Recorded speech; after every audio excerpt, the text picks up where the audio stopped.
प्रिय भैया बहन, वंदे मातरम। आज हम पढ़ेंगे जीवाणुओं में प्रजनन। इसके पहले वीडियो तक पढ़ा गया था कि प्रजनन जीवाणुओं में होता है वह वर्धी प्रजनन होता है और अलैंगिक प्रजनन होता है। क्लियर है। उसके बाद देखे थे कि जो प्रजनन होते हैं वह 3 प्रकार से पाया जाता है। तो पहला है वर्धी प्रजनन, जिसमें क्या था कि इसमें कायिक भाग के द्वारा प्रजनन की क्रिया होती है। तो इसमें इसके 2 प्रकार थे, मुकुलन और द्विखंडन। उसी प्रकार से लैंगिक प्रजनन में क्या था कि इसमें बिना निषेचन के ही नई पीढ़ी का विकास होता है। इसके अंतर्गत 2 थे, अंतः बीजाणु द्वारा और चल बीजाणु द्वारा। उसके बाद था लैंगिक प्रजनन।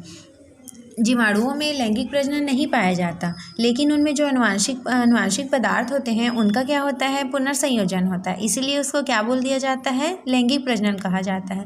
तो इसके अंतर्गत 3 प्रकार थे, है ना। कौन कौन सा था, संयुग्मन, स्थानांतरण और पराक्रमण। तो अब इसका हम आगे डिटेल देखेंगे। तो हम सबसे पहले पढ़ेंगे वर्धी प्रजनन। हम देखेंगे पहला है वर्धी प्रजनन। क्या होता है वर्धी प्रजनन? तो इसमें क्या होता है कि जो जीवाणुओं का शरीर होता है ना, उसमें क्या होते हैं, जो कायिक कोशिकाएं होती हैं उनमें उभार युक्त संरचनाएं बनती हैं। उभार युक्त संरचना के बाद क्या होता है कि वह धीरे धीरे शरीर से क्या हो जाता है, अलग हो जाता है। और अलग होने के पश्चात वो एक स्वतंत्र जीव मतलब जीवाणु बन जाता है। तो वो क्या कहलाता है, जीवाणु का संतान कहलाता है ना। तो इस प्रकार से उस प्रकार के प्रजनन को बोलते हैं वर्धी प्रजनन। तो इसमें क्या होता है, जीवाणु के कायिक कोशिका में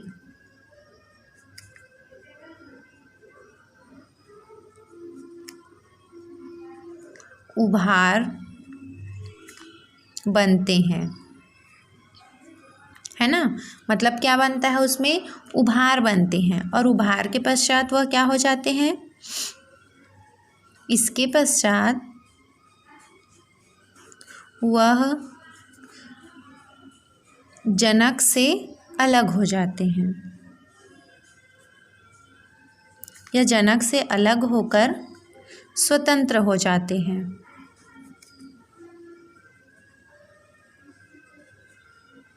है ना। क्या होता है कि जीवाणु के जो कायिक कोशिका हैं उसमें क्या बनता है, उभार बनता है। फिर क्या होता है, वह जनक से क्या हो जाते हैं, अलग हो जाते हैं। और अलग होकर वो क्या हो जाते हैं, एक स्वतंत्र जीवन जीने लगते हैं। तो इस प्रकार से क्या होता है कि वो नए जीवाणु बन जाते हैं। तो इस प्रकार उसको बोलते हैं वर्धी प्रजनन। इसको हम डायग्राम से समझते हैं। जैसे कि क्या है, एक जीवाणु है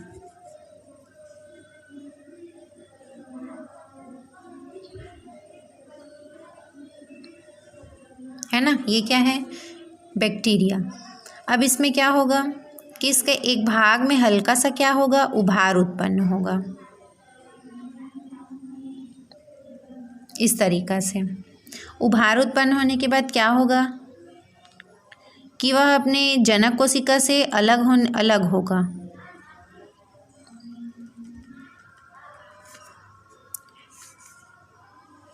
अब वो लास्ट में क्या होगा, अपने जनक कोशिका से पूरी तरीका से वो स्वतंत्र हो जाते हैं, है ना। और इस प्रकार से फिर वो क्या हो जाते हैं, न्यू चाइल्ड बन जाते हैं, है ना, या न्यू डॉटर का निर्माण कर लेते हैं।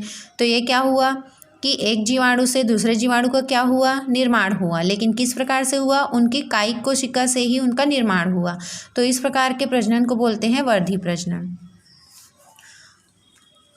तो इसमें 2 प्रकार था, है ना। पहला था मुकुलन। तो ये कौन सा प्रकार होगा, मुकुलन हो, है ना। पहला प्रकार था मुकुलन, ठीक है। तो जो वर्धी प्रजनन है, तो ये वाला जो प्रकार है जिसमें उनके शरीर में क्या होते हैं, उभार बनते हैं, तो वो क्या कहलाता है, मुकुलन कहलाता है। फिर दूसरा क्या था, द्विखंडन।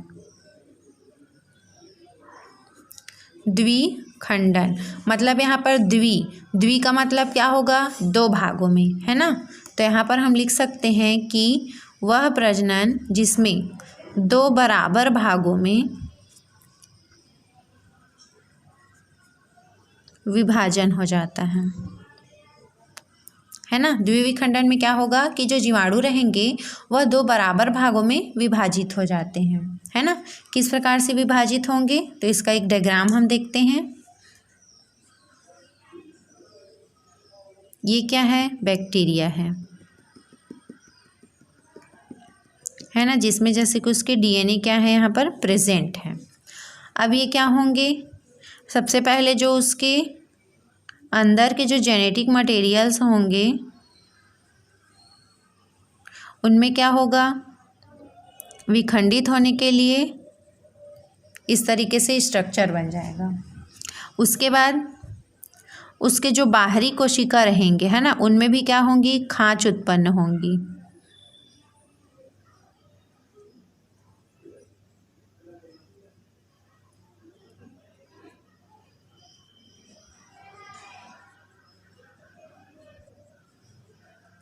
ये उसके बाद अगले चरण में ये पूरी तरीक़े से क्या हो जाएंगे, अलग हो जाएंगे इस तरीके से। तो इस प्रकार एक बैक्टीरिया से, ये क्या है, बैक्टीरिया है ना। फिर इसमें क्या होता है, द्विखंडन होता है, मतलब बाइनरी फ्यूज़न हुआ। बाइनरी फ्यूज़न के थ्रू, है ना, किसका निर्माण हुआ, न्यू बैक्टीरिया का निर्माण हो गया। ये तो इस प्रकार के विभाजन को कहा जाता है द्विखंडन। अब हम अगला देखेंगे अलैंगिक प्रजनन। दूसरा है अलैंगिक प्रजनन। अलैंगिक प्रजनन में क्या होता है कि बिना निषेचन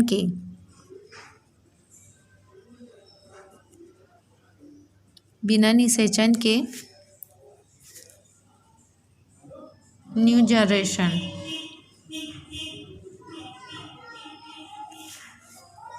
का विकास हो जाता है ना। मतलब यहाँ पर बिना निषेचन के ही जीवाणु क्या हो जाते हैं, उत्पन्न हो जाते हैं। तो इसका पहला प्रकार पढ़ेंगे हम। इसका पहला प्रकार क्या था, अंतःबीजाणु।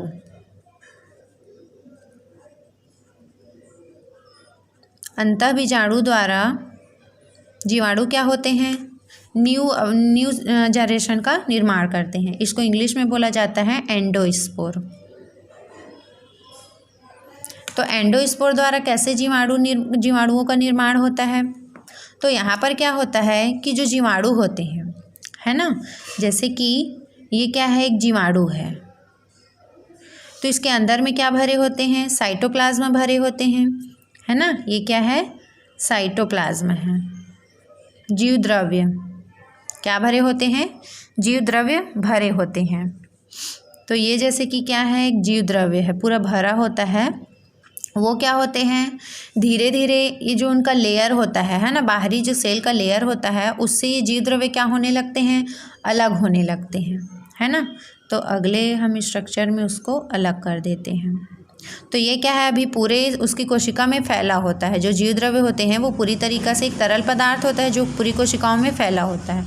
अभी क्या होते हैं, अपनी कोशिकाओं से अलग होकर एक जगह वो क्या हो जाते हैं, सिमट जाते हैं। ठीक है, एक जगह सिमटने के बाद क्या होते हैं, वह बाहर निकलने का प्रयास करते हैं। तो बाहर निकलने का प्रयास करेंगे तो उनको क्या चाहिए, एक जगह चाहिए रहेगा। तो वो सबसे पहले क्या करते हैं, बाहर की ओर कोशिकाओं को धक्का देते हैं, है ना। तो इस प्रकार से संरचना बनती है। उसके बाद क्या होता है, कुछ समय बाद ये जीव द्रव्य क्या हो जाता है, बाहर निकल जाता है इस तरीके से, है ना। अब बाहर निकल गया, अब वो क्या हो गया, पूरी तरीक़ा से स्वतंत्र हो जाता है। अब वो स्वतंत्र होने के पश्चात क्या बना लेता है, एक न्यू बैक्टीरिया का फॉर्मेशन कर लेता है। तो ये जो बैक्टीरिया का निर्माण किससे हुआ, साइटोप्लाज्म जीव द्रव्य से हुआ। तो इस प्रकार के प्रजनन को बोला जाता है एंडोस्पोर, अंतःबीजाणु द्वारा। तो आप यहाँ पर लिख सकते हैं कि सबसे पहले क्या होगा कि बैक्टीरिया का जो मतलब साइटोप्लाज्म रहता है वह क्या होगा, सेल वॉल से अलग होने लगते हैं। और अलग होने के पश्चात क्या होता है कि जो जीव द्रव्य रहते हैं वो एक्टिव हो जाते हैं। और एक्टिव होने के पश्चात वह क्या करते हैं, सेल वॉल से बाहर निकल जाते हैं और क्या करते हैं, स्वतंत्र हो जाते हैं और एक नए जीवाणु का निर्माण कर लेते हैं। तो इस प्रकार के प्रजनन को बोला जाता है एंडोस्पोर। क्लियर। अगला देखेंगे हम चल बीजाणु द्वारा। अच्छा, तो ये अंतःबीजाणु का हम क्या देख लेते हैं, एग्जाम्पल देख लेते हैं कि अंतःबीजाणु किन बैक्टीरिया में पाया जाता है ना। तो जो बैसिलस होते हैं, क्या होते हैं, बैसिलस। बैसिलस मतलब जो छड़ाकार जीवाणु पाया जाता है उनमें अंतःबीजाणु प्रजनन पाया जाता है। अगला देखेंगे अलैंगिक प्रजनन में दूसरा है चल बीजाणु, इसको बोला जाता है जूस्पोर। इसमें क्या होता है कि जो बैक्टीरिया होते हैं, है ना, बैक्टीरिया के बीजाणु कोशिका से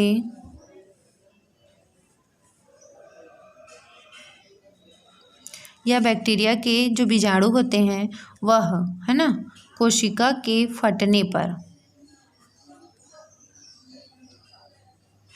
स्वतंत्र हो जाते हैं।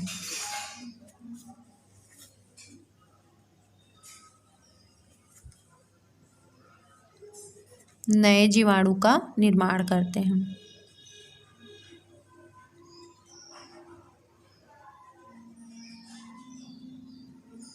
है ना। तो इसमें क्या होता है, चल बीजाणु के द्वारा कि जैसे कि बैक्टीरिया में क्या हो गया, बीजाणु बनते हैं, है ना, जैसे जूस्पोर बनेंगे वो क्या होंगे, जब कोशिका के जो सेल रहेंगे, है ना, जो उसके चारों तरफ, जैसे कि यहाँ पर क्या है, जीवाणु है। अब इसमें क्या होगा कि उसके जीव द्रव्य क्या कर लेते हैं, बीजाणु का निर्माण कर लेते हैं, छोटे छोटे गोले गोले संरचना हो जाते हैं। अब ये क्या होते हैं, सेल वॉल यदि क्या हो जाए, किसी स्थान से फट जाता है, तो फटने के बाद जो उसके बीजाणु होते हैं, है ना, वो क्या हो जाते हैं, बाहर निकल जाते हैं। और बाहर निकलने के बाद वह क्या होते हैं, स्वतंत्र हो जाते हैं और एक नए बैक्टीरिया का क्या कर लेते हैं, निर्माण कर लेते हैं। तो इसको हम लिख देंगे न्यू बैक्टीरिया। तो इस प्रकार से होता है जूस्पोर रिप्रोडक्शन। ये राइजोबियम में पाया जाता है। इसका एग्जाम्पल होगा राइजोबियम, है ना। राइजोबियम कहाँ पाया जाता है, तो यह जो द्विबीजपत्री पौधे होते हैं, है ना, जैसे चना मटर, उनकी जड़ों में यह पाया जाता है राइजोबियम। ये क्या करता है, पौधों में नाइट्रोजन का स्थिरीकरण करता है। क्लियर। अब हम देखेंगे लैंगिक प्रजनन। तो लैंगिक प्रजनन में क्या होता है, इसमें आनुवांशिक पदार्थों का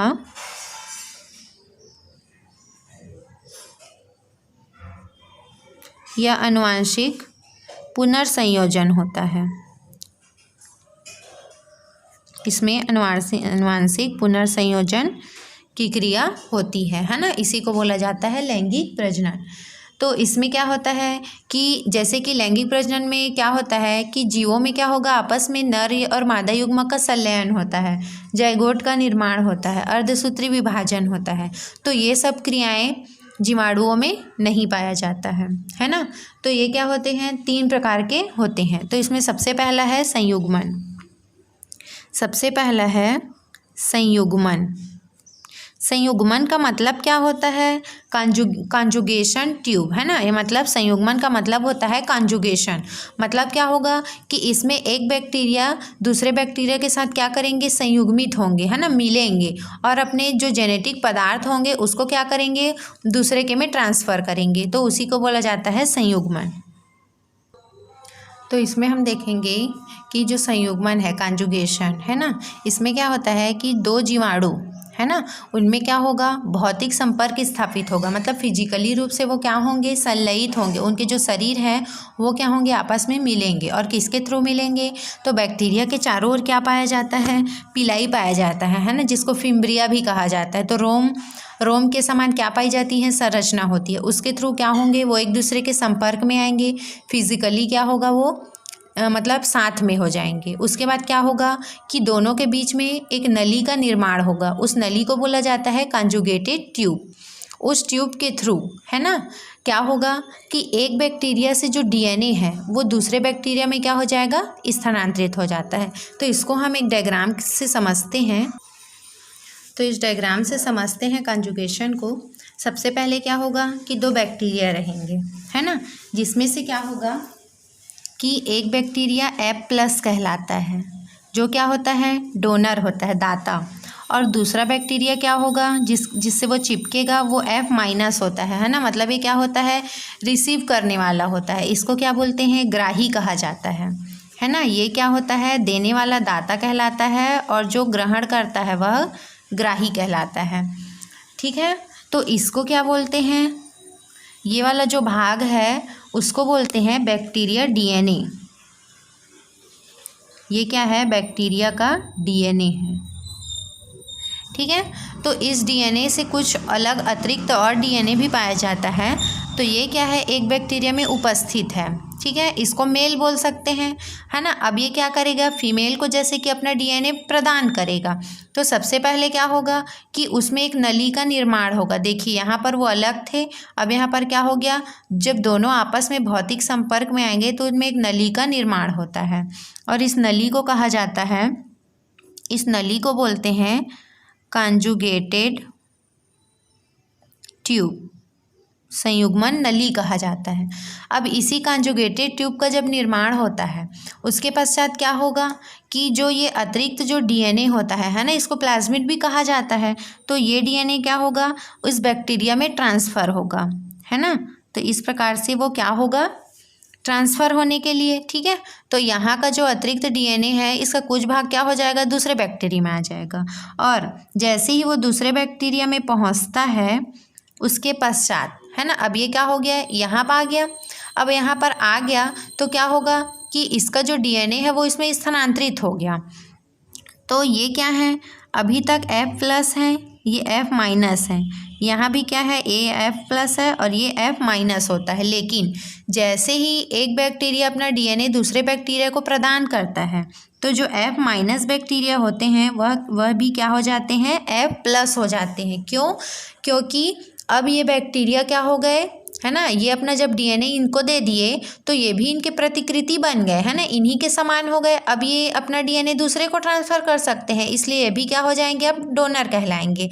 तो इस प्रकार से शुरू में क्या होते हैं, F+ और F- होते हैं, लेकिन जैसे ही डीएनए का ट्रांसफ़र हो जाता है तो दोनों क्या हो जाते हैं, F+ और F+ हो जाते हैं।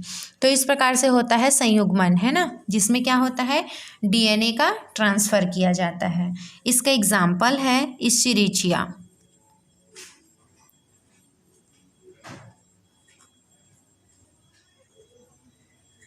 जो इस्चीरिचिया बैक्टीरिया होता है ना, सॉरी, एक्सचीरिचिया कोलाई, एक्सचीरिचिया कोलाई जो बैक्टीरिया पाया जाता है उसमें संयुग्मन क्रिया के द्वारा ही क्या होता है, नए जीवाणु का निर्माण होता है। अब इसके बाद हम देखेंगे स्थानांतरण। अब अगला देखेंगे रूपांतरण, है ना, या स्थानांतरण भी बोलते हैं, ट्रांसफॉर्मेशन। इसमें क्या होता है कि यह लैंगिक जनन का क्या है, ये भी भाग है। इसमें जो बैक्टीरिया होते हैं, है ना, तो इसमें भी क्या होता है, जो डीएनए है वह दूसरे बैक्टीरिया में स्थानांतरित हो जाता है। तो जो रूपांतरण है उसको, है ना, इसकी खोज किसने किया था, तो इसकी खोज ग्रिफिथ ने किया था। कब किया था, 1928 में। तो इस प्रकार के अनुवांशिक पुनर्संयोजन का खोज किसने किया था, ग्रिफिथ ने किया था, ग्रिफिथ ने। इस और कौन से सन में किया था, तो 1928 में किया था। तो इन्होंने किस में किया था अपना खोज, तो इन्होंने चूहों पर अपना खोज किया था, है ना। इन्होंने जो प्रयोग किया वह किस पर किया, चूहों पर किया। तो चूहों में उन्होंने क्या किया कि डिप्लोकोकस जो निमोनी बैक्टीरिया आते हैं, है ना, प्रयोग में चूहों में डिप्लोकोकस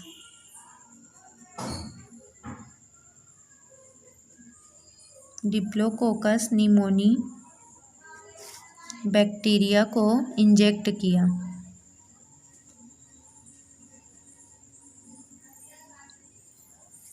कराया। तो जो ग्रिफिथ नामक वैज्ञानिक थे उन्होंने, है ना, इस प्रयोग को जानने के लिए क्या किया, चूहों में डिप्लोकोकस निमोनी, ये क्या है, निमोनिया रोग उत्पन्न करता है, तो उस बैक्टीरिया को क्या किया, इंजेक्ट कराया, है ना, मतलब ट्रांसफ़र कराया। तो इन्होंने डिप्लोकोकस निमोनी के, है ना, 2 प्रभेद को लिया, मतलब 2 लक्षणों को लिया। एक जो क्या थे, ऐसे डिप्लोकोकस निमोनी को लिया जो क्या थे, असंक्रामक थे, मतलब वो दूसरे में रोग उत्पन्न नहीं करते थे। और एक ऐसा प्रभेद लिया जो क्या थे, संक्रामक थे, मतलब वो क्या करते थे, दूसरे जीवाणुओं में संक्रामक रोग को उत्पन्न करते थे। तो यहाँ पर हम देखेंगे कि जो ग्रिफिथ नामक वैज्ञानिक थे, है ना, उन्होंने क्या किया, चूहों पर डिप्लोकोकस निमोनी बैक्टीरिया को इंजेक्ट कराया। तो उन्होंने इस बैक्टीरिया के 2 लक्षण वाले जीवाणुओं को प्रवेश कराया। एक था असंक्रामक प्रभेद, है ना, उसमें क्या था, कैप्सूल से वो क्या था, वो बैक्टीरिया चारों ओर से कवर्ड थे। ये क्या करते हैं, निमोनिया रोग उत्पन्न नहीं करते हैं, है ना, जिसमें कैप्सूल नहीं पाया जाता वो निमोनिया रोग उत्पन्न नहीं करते। और दूसरा क्या लिया, संक्रामक प्रभेद लिया, जो क्या था, कैप्सूल युक्त था, मतलब उसके चारों ओर कैप्सूल प्रेजेंट था। वो क्या करते थे, निमोनिया रोग उत्पन्न करते थे। तो इस दोनों असंक्रामक और संक्रामक को क्या किया, उन्होंने चूहों पर प्रवेश कराया। और प्रवेश करवाने के पश्चात चूहों में किस प्रकार के लक्षण दिखाई दिए उसको हम एक चित्र के माध्यम से समझते हैं। तो देखिए, हम इसको एक डायग्राम से समझते हैं कि किस प्रकार से रूपांतरण होता है और जो निमोनिया के लक्षण है वो चूहों में ट्रांसफ़र होते हैं। तो ये कौन सा जीवाणु है, असंक्रामक है ना, ये क्या है, असंक्रामक प्रभेद वाले हैं जो बीमारी नहीं फैलाते हैं। तो जब असंक्रामक प्रभेद वाले, है ना, जीवाणुओं को, ये क्या है, बैक्टीरिया है, ये बैक्टीरिया है, तो जब इसको किस में इंजेक्ट कराया, चूहों में क्या करवाया, इसको इंजेक्ट करवाया। तो जब चूहों में इसको इंजेक्ट कराया गया तो जो चूहे थे, है ना, यानी कि जो माउस थे वो क्या हो गए, सरवाइव, मतलब जो माउस थे वो जीवित थे। ठीक है, तो जब असंक्रामक लक्षण वाले बैक्टीरिया को चूहों पर इंजेक्ट कराया गया तो उनको निमोनिया बीमारी नहीं हुई, जिसकी वजह से जो चूहे थे वो क्या थे, सरवाइव थे, जीवित थे। अब ये कौन सा बैक्टीरिया है, तो ये संक्रामक प्रभेद वाले हैं, है ना, ये संक्रामक लक्षण मतलब प्रदर्शित करते हैं। तो जब इनको इंजेक्ट कराया गया,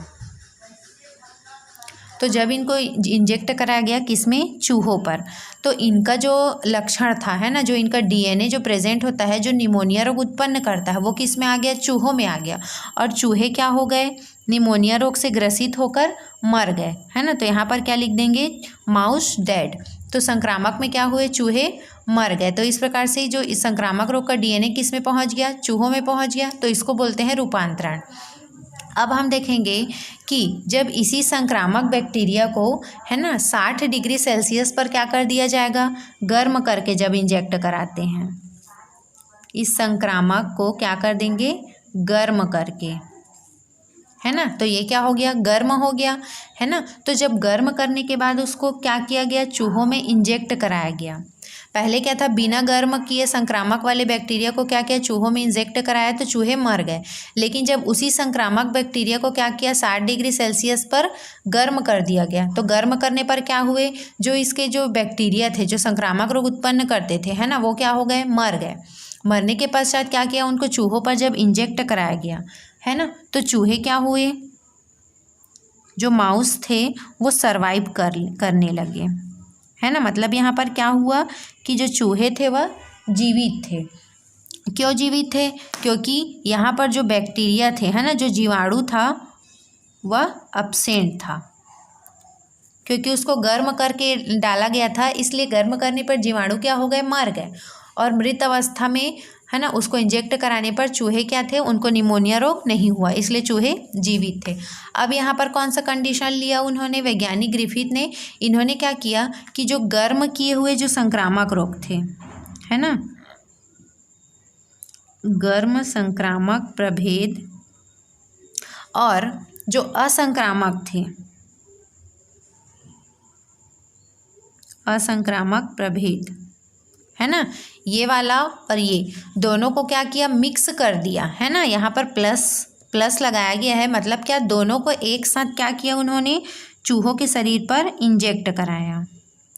तो जब दोनों को उन्होंने एक साथ इंजेक्ट कराया तब यहाँ पर क्या हो गया, बताइए क्या होगा, यहाँ पर जो चूहे रहेंगे, है ना, वो क्या हो जाएंगे, मर जाएंगे, डेड। माउस क्या हो गया, डेड हो गया। कारण क्या है, अब देखिए यहाँ पर गर्म किए थे तब तो चूहे जिंदा थे, और असंक्रामक में क्या था, इसमें भी जिंदा थे।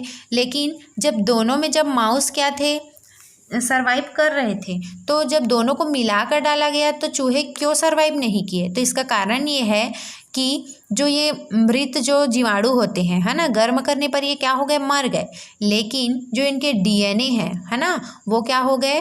असंक्रामक के साथ जब वो मिक्स हुए तो इनके डीएनए इसमें क्या हो गए? ट्रांसफ़र हो गए। और ये जो जीवाणु है इसको क्या कर दिए? आक्रामक बना दिए। मतलब ये असंक्रमण से क्या हो गया? संक्रामक हो गया। इसलिए जब इनको चूहों पर इंजेक्ट कराया गया तो चूहे क्या हो गए? मर गए।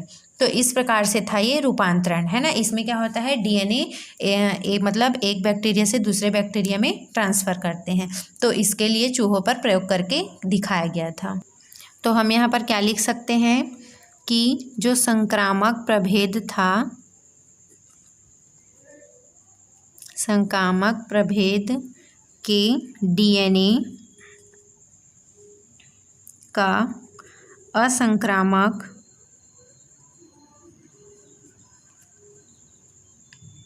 प्रभेद वाले जीवाणुओं में, है ना,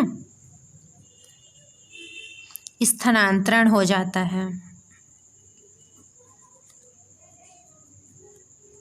यह स्थानांतरण हो गया। और जो इसका जो असंक्रामक प्रभेद का डीएनए जब असंक्रामक प्रभेद में क्या होता है? स्थानांतरण हो गया। और यह जो असंक्रामक था वो किस में चेंज हो गया? और असंक्रामक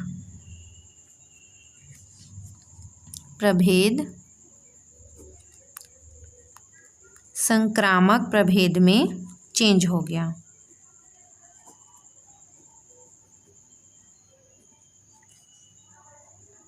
चेंज हो जाता है। ठीक है। तो यहाँ पर वही बताया गया है कि संक्रामक प्रभेद के जो डीएनए है, तो जब वह असंक्रामक प्रभेद बैक्टीरिया में जब प्रवेश करता है तो उसको भी वो क्या कर देता है? संक्रमित बना देता है। इसीलिए इसे रूपांतरण कहा जाता है। क्लियर? कि रूपांतरण किस लिए कहा जाता है? क्योंकि जो डीएनए है वह संक्रामक से असंक्रामक में आने के बाद उसको भी क्या कर देता है? वो संक्रामक बना देता है। इसीलिए इसको रूपांतरण कहा जाता है। अगला हम देखेंगे पराक्रमण। अगला देखेंगे हम पराक्रमण। इसको इंग्लिश में बोला जाता है ट्रांसडक्शन। इसकी खोज जिंडरबर्ग व लैंडरबर्ग ने किया था। तो इसका एग्जाम्पल है साल्मोनेला टाइफी म्यूरियम, है ना। ये जो साल्मोनेला टाइफी है वह क्या करता है? टाइफाइड रोग उत्पन्न करता है। तो इसमें क्या है कि पराक्रमण किसे कहते हैं? तो वायरस की सहायता से जब एक जीवाणु का डीएनए दूसरे जीवाणु में क्या होगा? ट्रांसफ़र होगा, है ना। तो इसमें माध्यम का कार्य कौन करता है? वायरस करता है। इसीलिए इसको बोला जाता है पराक्रमण। तो यहाँ पर क्या होते हैं कि वायरस होते हैं। तो वो क्या करते हैं? ऐसे वायरस जो जीवाणु को क्या करते हैं? खाते हैं, है ना। तो हम जो गंगा नदी का पानी, जो हम सब जानते हैं कि गंगा नदी का पानी क्या होता है? कभी ख़राब नहीं होता है। तो उसमें क्या प्रेजेंट होते हैं? तो ऐसे तो जनरली सभी को पता रहता है कि उसमें कुछ ऐसे रसायन होते हैं जिसकी वजह से गंगा जल खराब नहीं होता।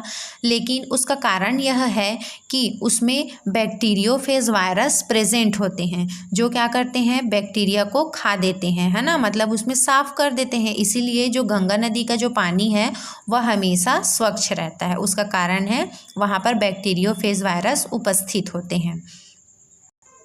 अब पराक्रमण को हम एक डायग्राम के थ्रू समझते हैं कि जैसे क्या है? एक बैक्टीरिया रहेगा, है ना। ये क्या है? बैक्टीरिया सेल है। और क्या रहेंगे? वायरस, है ना, जो क्या है? जीवाणु भोजी वायरस होंगे, जो जीवाणु को क्या करते हैं? भक्षण करते हैं। तो जब यह क्या करेंगे? आक्रमण करेंगे, है ना, किसमें? बैक्टीरिया सेल में। तो यह आक्रमण करने के पश्चात अपने डीएनए को क्या कर देंगे? बैक्टीरिया में ट्रांसफ़र कर देते हैं, है ना। और जो ये वायरस होते हैं उसके डीएनए कहाँ पहुँच जाते हैं? बैक्टीरिया के सेल में। बैक्टीरिया के सेल में पहुंचते ही जो बैक्टीरिया में जो डीएनए प्रेजेंट होता है ना, जो न्यूक्लिक एसिड जो प्रेजेंट रहते हैं वो क्या होने लगते हैं? सेगमेंट ऑफ न्यूक्लियोड, है ना, न्यूक्लियाइड। मतलब ये जो डीएनए प्रेजेंट रहता है बैक्टीरिया में वो क्या होने लगते हैं? खंडों में डिवाइड होने लगते हैं, मतलब टूटने लगते हैं। फिर टूटने के पश्चात क्या होते हैं? वह डिक्रीज़ हो जाते हैं, है ना, मतलब इधर उधर वो फैल जाते हैं। और ये जो वायरस के जो डीएनए है वह क्या करने लगते हैं, सिंथेसिस ऑफ वायरस कंपोनेंट, है ना, ये क्या करने लगते हैं, अपने डीएनए को डिक्रीज मतलब बढ़ाने लगते हैं, है ना। जिस प्रकार से वो डीएनए यहाँ प्रेजेंट थे तो वह बैक्टीरिया के अंदर आने के बाद बैक्टीरिया के डीएनए को क्या कर देते हैं, डिक्रीज कर देते हैं, और अपने डीएनए को क्या करते हैं, इंक्रीज करने लगते हैं। सिंथेसिस मतलब निर्माण करने लगते हैं अपने डीएनए का, ठीक है। उसके बाद जब इनका डीएनए का निर्माण हो जाता है और इनके डीएनए क्या होने लगते हैं, डिक्रीज होने लगते हैं, तब यहीं पर वायरस और बैक्टीरिया डीएनए का क्या हो जाता है, संयोजन हो जाता है ना। मतलब ये दोनों क्या हो जाते हैं, जीवाणु के सेल के अंदर में, है ना, दोनों के डीएनए मिल जाते हैं और मिलने के पश्चात इस प्रकार से वो दिखाई देते हैं। तो ये क्या है, वायरस के डीएनए है ना। और ये जो नीचे में जो रेड कलर का दिखाई दे रहा है वह क्या है, बैक्टीरिया का डीएनए है। फिर जब इन दोनों का संयुग्मन हो जाता है उसके पश्चात जो बैक्टीरिया के जो सेल होते हैं, है ना, वो क्या होने लगते हैं, फट जाते हैं, और फटने के पश्चात इसके डीएनए क्या होते हैं, जो दोनों के मिक्स डीएनए है। अब दोनों वायरस और बैक्टीरिया दोनों के डीएनए मिक्स होकर, है ना, क्या कर लेते हैं, एक नया डीएनए का निर्माण कर लेते हैं, एक नया बैक्टीरिया का निर्माण कर लेते हैं। तो वह इस प्रकार की संरचना बना लेते हैं। तो जो अंदर में रहता है वह वायरस का डीएनए होता है ना। और यहाँ पर जो संरचना दिखाई दे रही है वह क्या है, बैक्टीरिया का डीएनए है। तो इस प्रकार से एक बैक्टीरिया में जब जीवाणु भोजी वायरस, है ना, दूसरे बैक्टीरिया के डीएनए को, क्योंकि ये जीवाणु का क्या करते हैं, भोजन करते हैं, भक्षण करते हैं, तो जीवाणु के डीएनए इनमें प्रेजेंट होते हैं। तो ये इन डीएनए को क्या करते हैं, इस तरीक़ा से जीवाणु के अंदर प्रवेश करा देते हैं और दोनों के डीएनए आपस में मिलकर, है ना, एक नए बैक्टीरिया का निर्माण करते हैं। तो इस क्रिया को बोला जाता है परागक्रम। ठीक है, तो ये था जीवाणुओं में प्रजनन।